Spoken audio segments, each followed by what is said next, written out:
Okey. Okey. Cuba angkat. Okey, mata. Okey. Dia punya shoulder dislocated. Dia punya masalah cuba angkat. Okey. Jatuh. Dia ada bunyi kan? Bila bunyi ni dia punya shoulder dislocated. Okey, kedua angkat. Okey, kedua ialah frozen shoulder.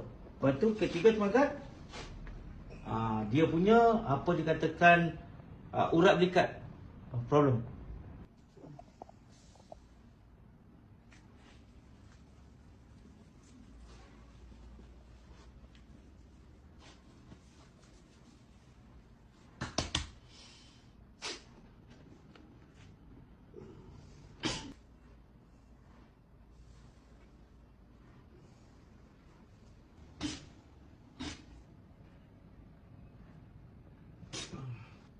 Tah, jatuh.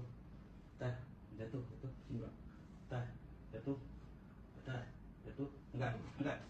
Okey, lagi angkat. Okey, so clear sampai dah lepas daripada had biasa Mana ni just dislocated shoulder dislocated tadi dah selesai. Dia punya nerve dari saraf tadi frozen shoulder. Shoulder settle. Okey, tanya dia macam mana? Okey dah. Dah tak ada bunyi kelotak pokok sangat dah. Clear so clear. Itulah bagaimana terapi ni dia menggabungkan aura, point dan juga saraf dan juga tulang, bone jadi sangat memberikan manfaat. Dan sekiranya dia memberikan manfaat, anda share kepada seramai mungkin. Nak jadi pakar terapi kaya, siapa boleh follow Cik Master DS Jamil Aris.